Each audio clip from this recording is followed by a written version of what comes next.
Here I was, having been in general management and organizational leadership roles. I think my team before that was about 400 and about $1 billion in revenue. And I had been at similar scale for the 5 years leading up to that. I said, I want to go back into the field. I'm about to have twins. I'm in my 40s, still not getting more than that. And I don't know how my life is going to change. And I don't know that I can give to a large team of hundreds or thousands of people what they might need from me right now, because the three most important people in my life, my husband and my future kids, are going to need something from me, and I don't know what that is, but I know what I could do really well.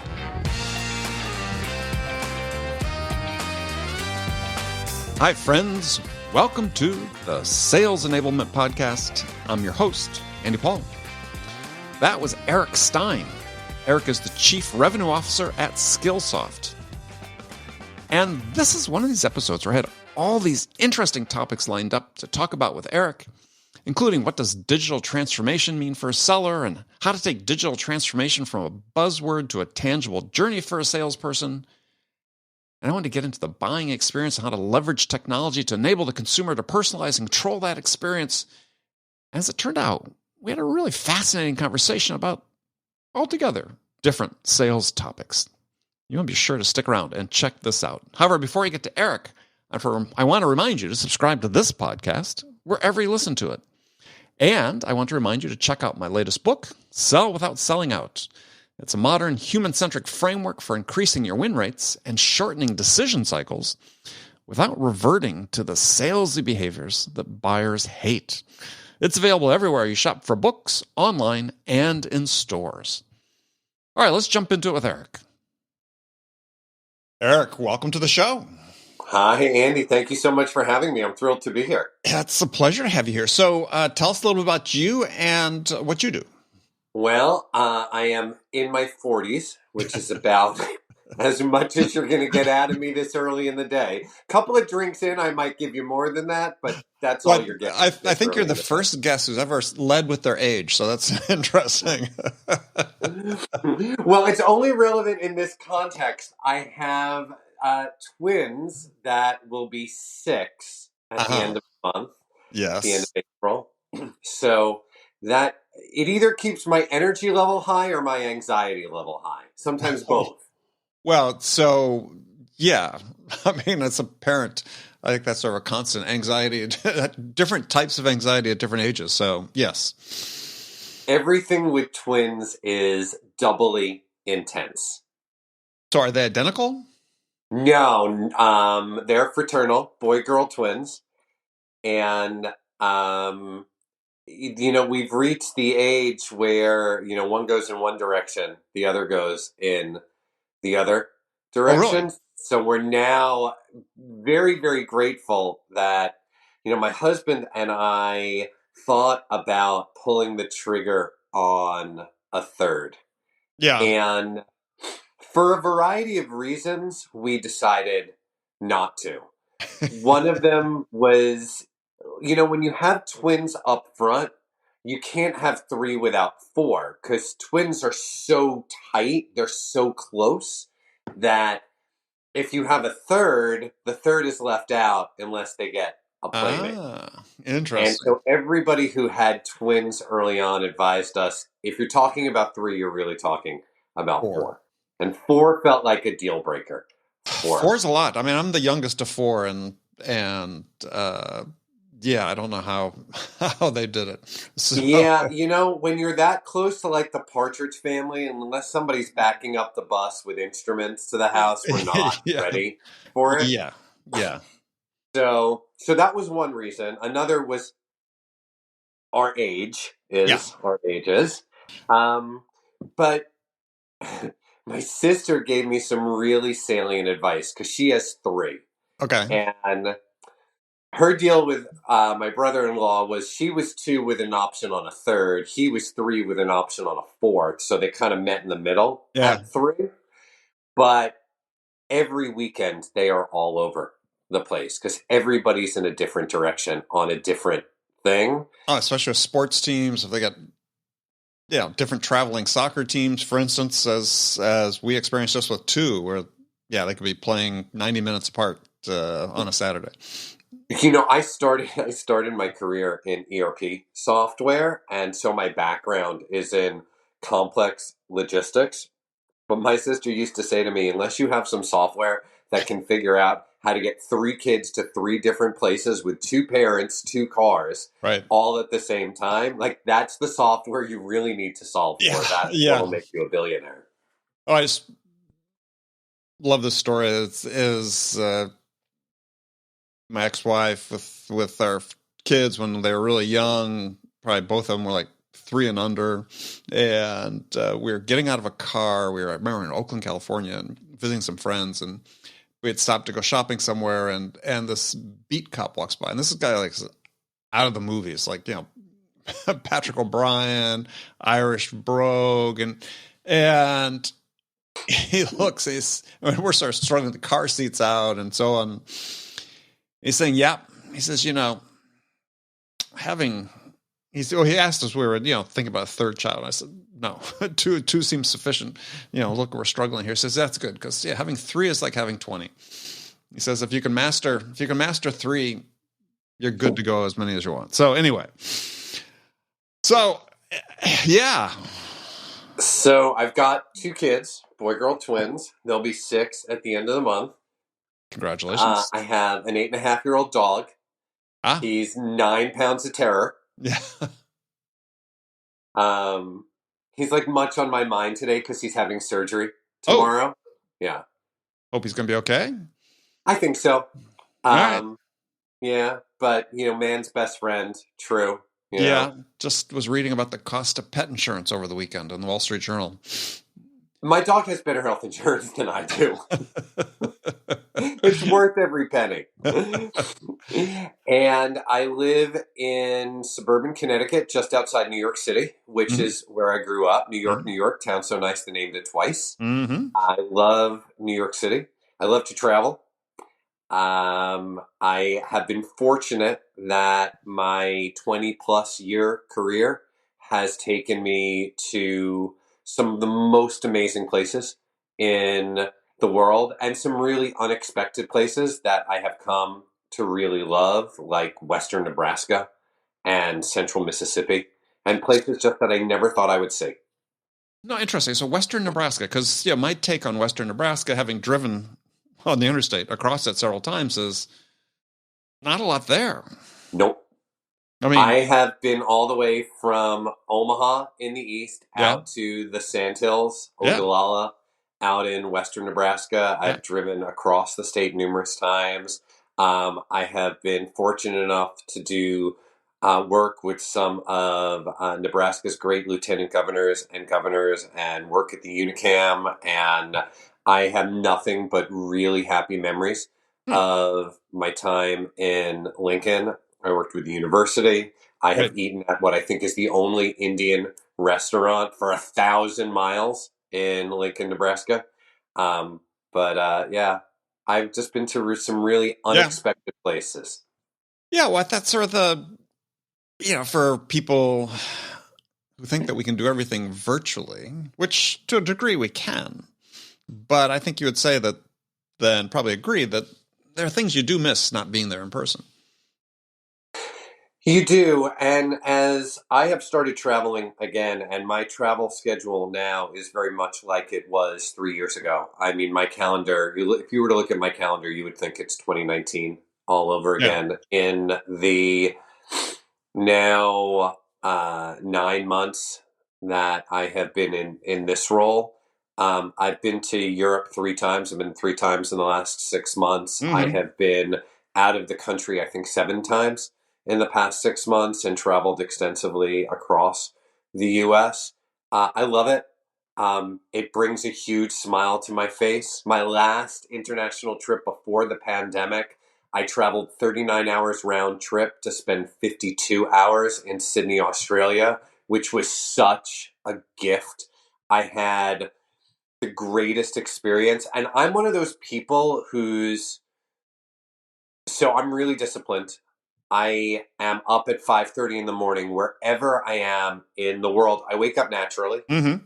Regardless of the time change and the time difference, I am up at 5:30 in the morning anywhere in the world except Asia and Australia when I'm up at 3:45 and just up and ready to go. Right. So I have run through the streets of South Korea at 4 o'clock in the morning. I have taken the first fast ferry from Sydney to Manly at Mm-hmm. Circular Quay, seen the sun come up over the harbor bridge.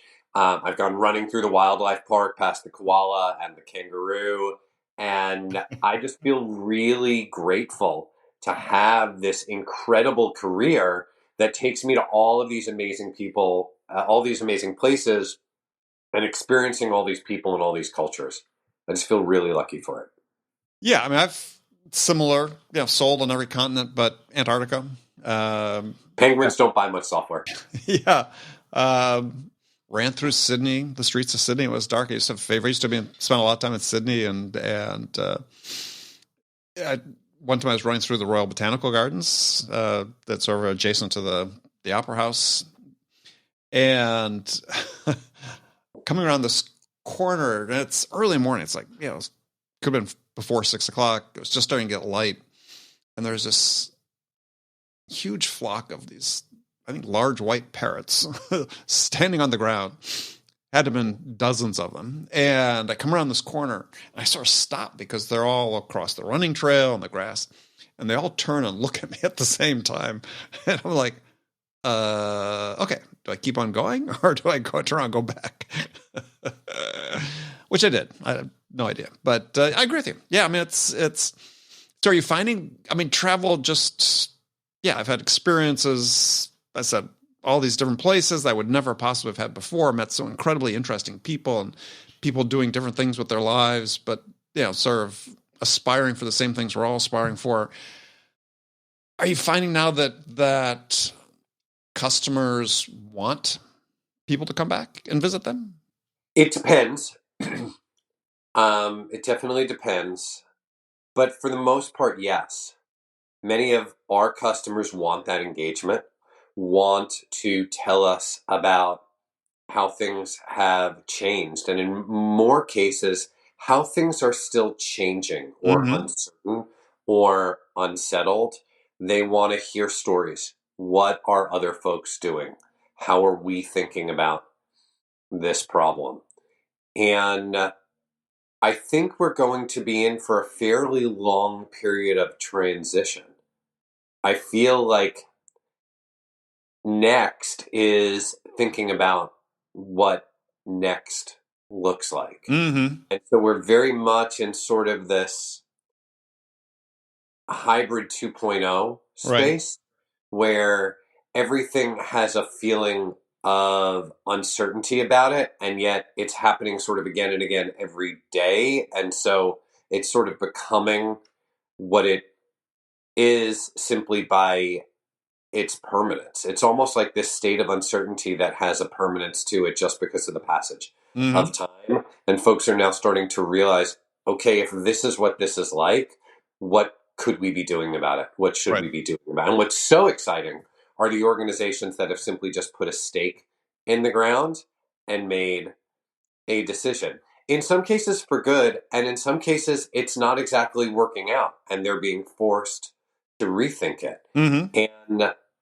honestly, I think that is what was so great about the pandemic to begin with.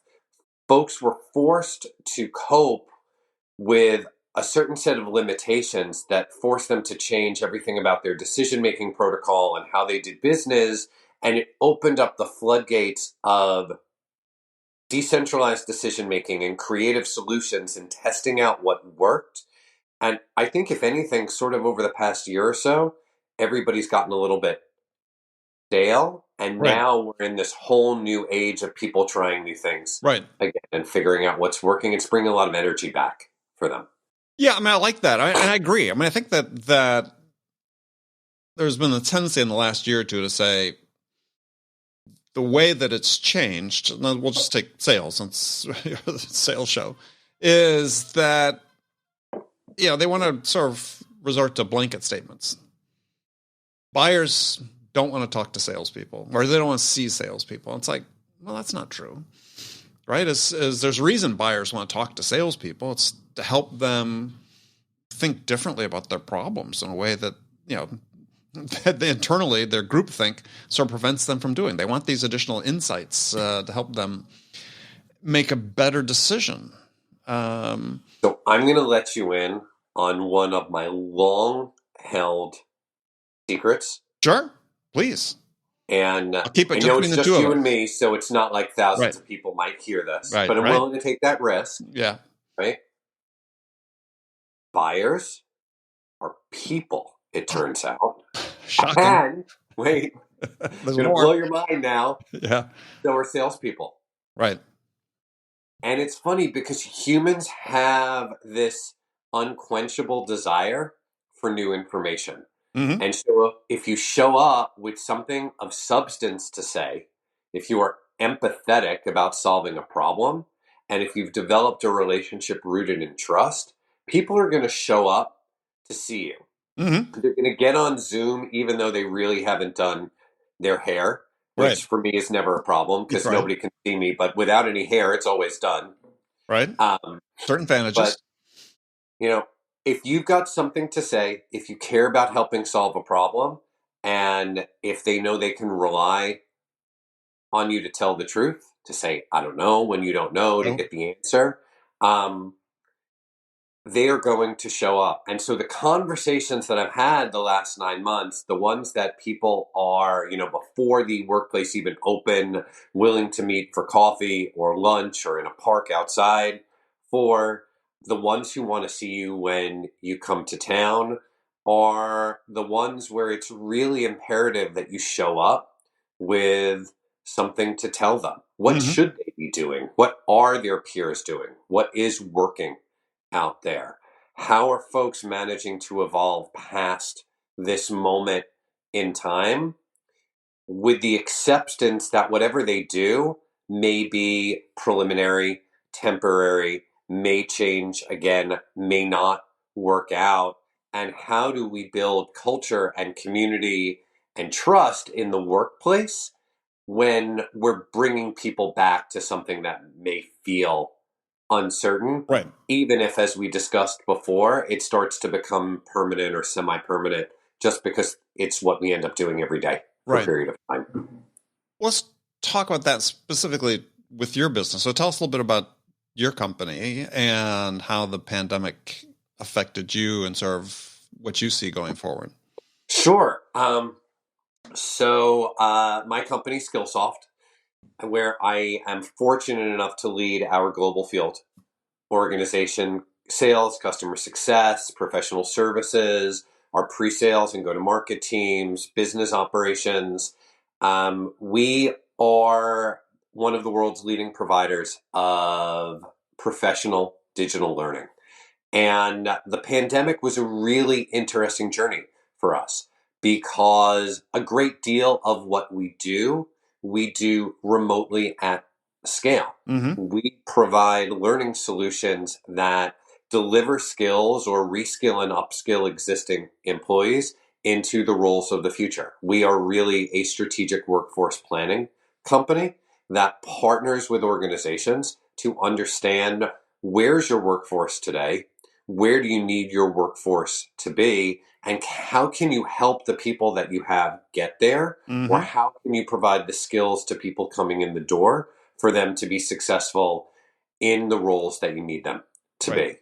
That has been incredibly transformative over the last couple of years. 1 out of 3 skills that was required for a job in 2018 is no longer required for that job in 2022. Give us an example. Let's say in the sales world. More important than anything else have become technology skills. And it has been particularly accelerated by the pandemic as more and more companies underwent or accelerated a digital transformation where technology went from being either a route to market or an enabler of their route to market. All of a sudden, digital became the only way you could do business. And so more and more technology skills and technology workers are chief amongst the skills our customers are looking for. I was speaking with one of our customers 2 weeks ago, large financial services organization, nearly 100,000 employees, Mm-hmm. and almost 10% of their roles are currently open, either for internal reskilling or hiring from the outside.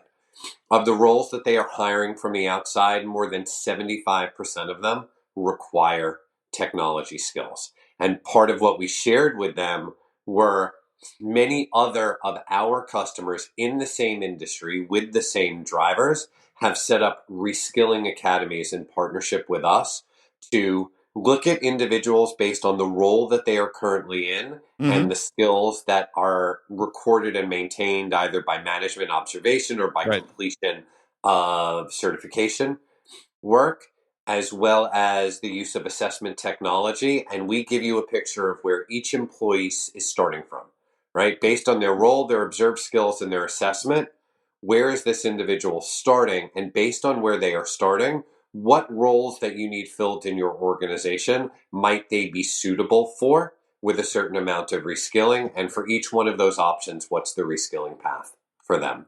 We blend asynchronous self-study, a fancy way of saying online learning, Right.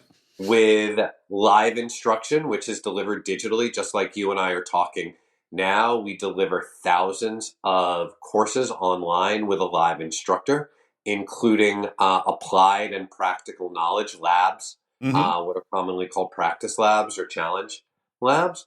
And we also have a platform that delivers executive coaching at scale. And so what we're doing is we are bringing together leadership skills and power skills.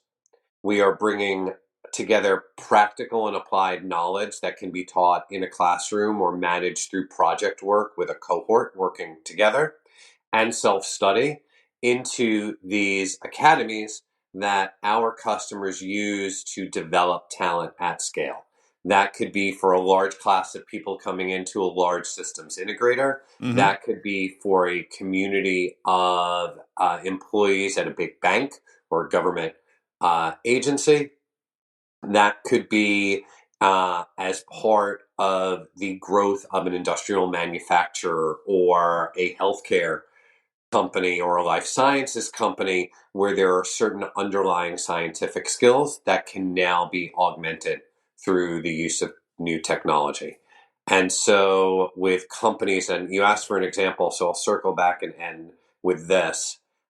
Much like this shift has been caused by the pandemic, I go very, very practical with a company like Rico Mm-hmm. that was primarily a printing and office services company that has now become a digital services Right. company. And the partnership that we developed with them throughout Europe that they are now replicating across Asia to reskill hundreds and hundreds of workers who used to work on printers in office buildings that can now work on information technology, software, physical infrastructure as a result of these reskilling academies that they've put together. So among your client base what are you sort of seeing in terms of the priorities for reskilling their sales teams? It's a great question. A lot of folks are struggling with how the shift in business model shows up as enablement for their sales and success organizations. Because Mm-hmm. if the offering changes, then the sales organization needs to change as a Right. result. It's actually something I'm going through right now. With My your own team. company, yeah, absolutely, because Skillsoft had our learning platform, and then we acquired and integrated during the pandemic a company called Global Knowledge, which provided the instructor-led training. We acquired a company called Pluma, and they bring the executive coaching and the coaching platform Mm-hmm. to us. And this week, we're completing the acquisition of a company called Codecademy, which was announced Mm-hmm. back in, where we intend to complete, Right. I should say, the acquisition of Codecademy, which was announced back in December, and depth of competence in 18 different programming languages. And so I have this enormous organization of people who sold a specific thing. You sold the content catalog, you sold virtual instructor-led training, you sold executive coaching at scale. But these things have now been brought together and disaggregated into academies and offerings that pull various elements of each of them into a complete solution. And so the evolution that I'm undergoing with my team is a team of people who were very, very familiar with how to differentiate the offering that we had and are now evolving into solution experts who can assemble the solution that solves the customer's problem. And so this blend of professional services and instructor-led training and coaching and mentoring and all of this content now come together in a completely different way. And it changes the job that the team has to do. It changes what we hold our sales teams and our success teams accountable. Yeah, because based on that scenario, they suddenly become much more, or the demand seems to become much more consultative. Yes. Because, hey, I'm coming to you not because you have a specific need, but we want to explore what the potential needs and requirements could be, and it could be one of a spectrum of things that we provide. Or That's right. A mix of those, let's say. And we've had to completely rethink our approach to enablement as a result. Just brought in a new global head of enablement. She's wonderful. But we realized over the past several months as we were putting together our new go-to-market and our new strategy that we needed to really rethink our fundamental philosophy and methodology for sales and success. And so we elevated some internal leaders who were bright and creative and had really strong operational competence. We brought in some new voices from the outside who had done this before. We brought in some third parties to help us, but our whole approach has been to rethink the experience of our customers and reverse engineering it. Now that we have these assets that deliver a new offering, what is the customer experience we need to create, and how do we reverse engineer what needs to be done from an enablement perspective to produce that? Right. I mean, when you talk about customer experience, you're really talking about the buying experience, right? So that's right. Yeah. So, I love this. And so how have you in the past sort of assessed what that buying experience is with you? The most important thing is to ask your customers. They will tell you. Use scale technologies. I'm a huge fan of Qualtrics, again, because I had been chief revenue officer over there. But we do use Qualtrics to establish customer NPS and learner NPS. We really want to understand what is the reaction to this course, what is the reaction to the overall experience of working with us. And so we measure NPS both at the learner level and at the customer level. We use third parties to do win-loss analyses on why we win or lose an opportunity. But I really go back to where we started a few minutes ago, Andy, when I talk about the customer will meet with you if you have something of substance to bring them, if you have an empathetic approach to wanting to solve their problem as if it were your own, and if you have a relationship built in trust. I spent 45 minutes this morning on the phone with one of Europe's largest banks, getting feedback on how our team performed in one of the last engagements. They were candid about what we did well. They were candid about where the opportunity was for us to improve. They shared with us their concerns about their own organization. And it was just a fantastic conversation about communicating well and managing expectations. And then we agreed on a series of next steps that would allow us to take the feedback that we heard and put it into action, and also allowed us to properly set expectations with them of what we needed from them to make that successful. And I find I'm having conversations like that at least once a week. But listening goes a long way. Yeah, I just want to dig deeper on one thing is because oftentimes I'll talk to sales leaders and they'll be talking about hiring and the requirements that they need and their sellers and so on. And I'll ask them, well, how'd you come up with this description of the job? And it's always them projecting what they think the job is, as opposed to, I said, well, have you ever asked your buyers? What do they need from your salespeople? What do they need them to be to help them get the job of making a decision done? And the answer is no, we've never asked. So that's so anathema to me, because we ask that question all the time. I asked it this morning. I want to hear the answer to it, because especially now, Andy, when almost every company's offering has changed in some material respect, and every customer's company has changed in almost every material respect, either their product, their offering, their workplace strategy, their employee base.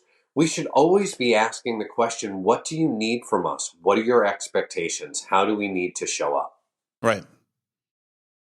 Yeah. And you don't hear enough companies doing that. I mean, it's again, if I hear one more company say, look, we need to hire a hunter or a closer. And I'm like, well, so your buyer wants you to have a closer? How's that help them?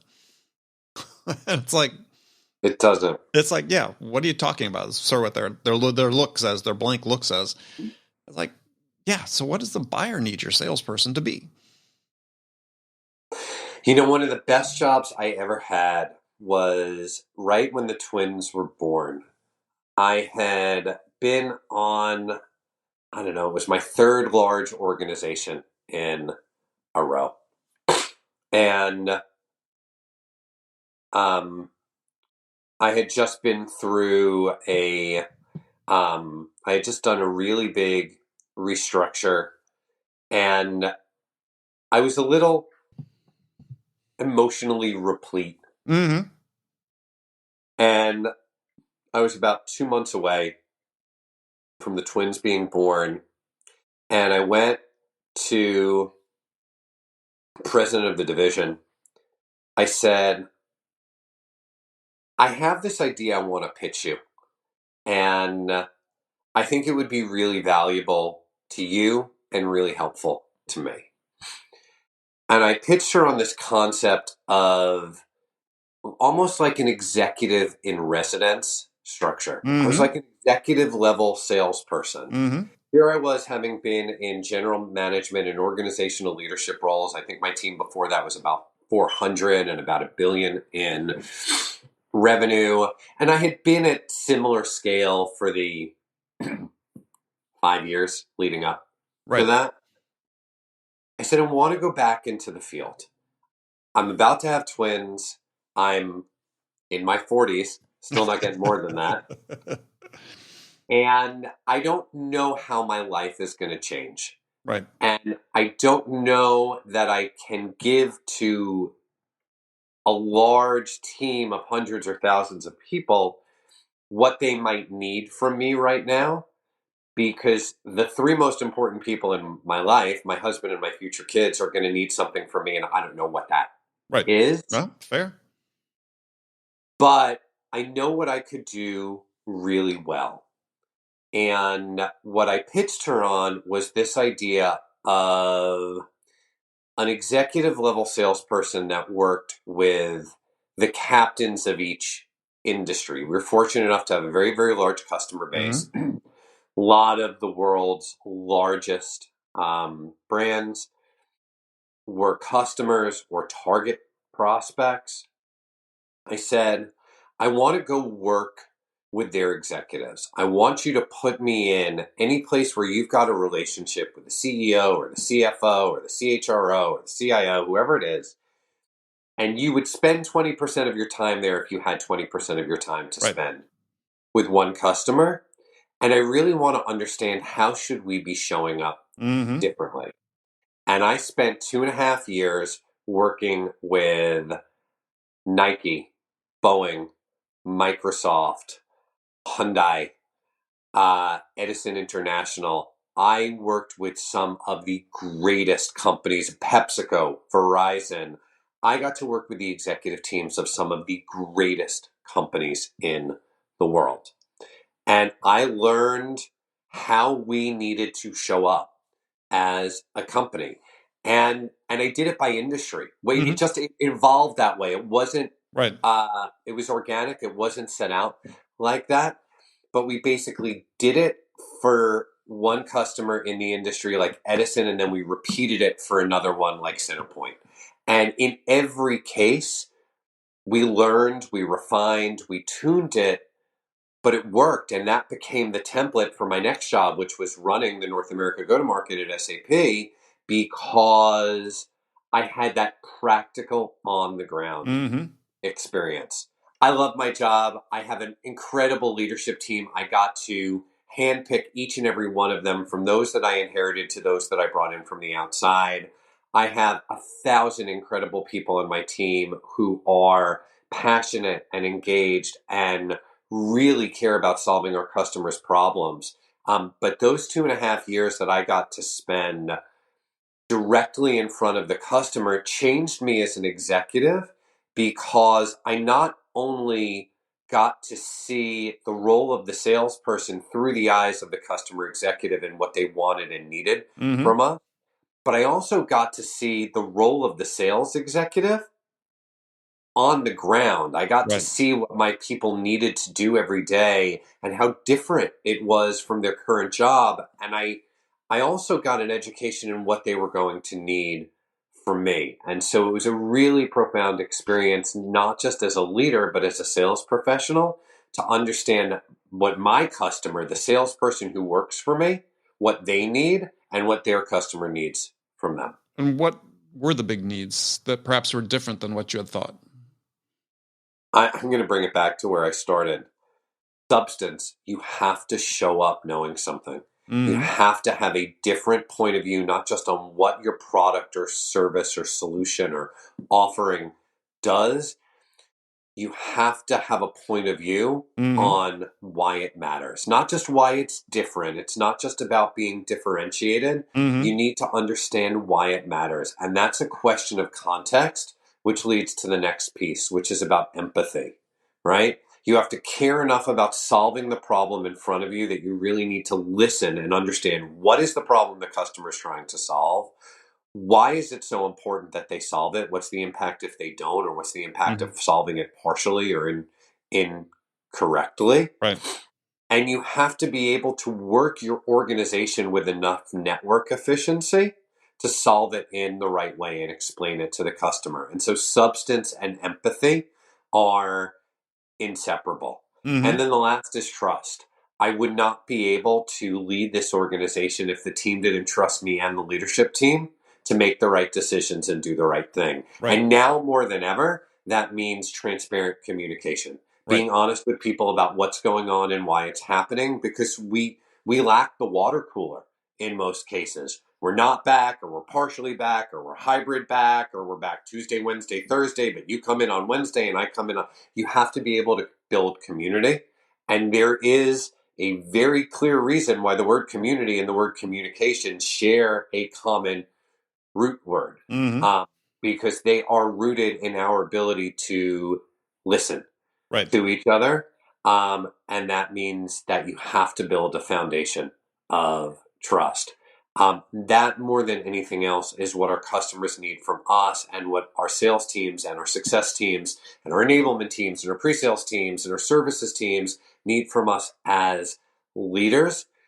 They need us to listen to them, and they need to know that they've been heard, even when their feedback is critical, Right. even when they need something other than we might be willing to give them. We owe them the responsibility of explaining why what they're getting is different. Yes, I've heard you, but the answer is no, because. Mm-hmm. And customers and sales teams both receive that in the same way, Yep. right? Yep. I'm more willing to accept the answer, no, we can't. What I'm offering you is different, better, Mm-hmm. or addresses your need, as long as we explain the because. Right. Yeah. Very interesting. Yeah, because I mean the and I bring this up in my new book as well, is the motion you sort of do with the customer, external customers as a sales leader is very similar to the motion you go through with your people that work for you, right? I mean, It's why I always I don't know, amused maybe is the wrong word, but when I see sales leaders that preach how we're supposed to be dealing with customers and they could be served on the right track, and then you think, yeah, but it's orthogonal to what you're doing with your sellers, and you wonder why there's this disconnect. And the two should really be the same. They should be. They're rooted in the same principles. Yeah. I mean, I think if your job is, as I write about in my book, is if your job is as a seller is not to be persuasion driven, but to listen to your buyers, understand what are the most important things to them, and then help them get that. That's your job as a manager as well, right? Listen to your people, understand what are the most important things to them that they want to achieve, the challenges they have, the outcomes they want to achieve, then help them get that. And if you do that, odds are you're going to have somebody that will develop into, a successful person.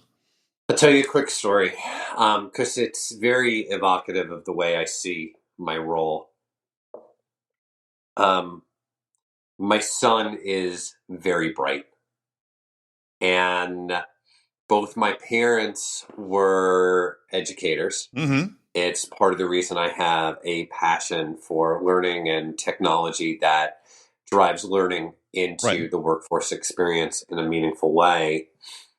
And my dad, ever the teacher, as a gift from my son, got him a subscription to a series that's produced by Highlights Magazine. Remember Highlights from the dentist office? Reading in the dentist office, yes, yeah.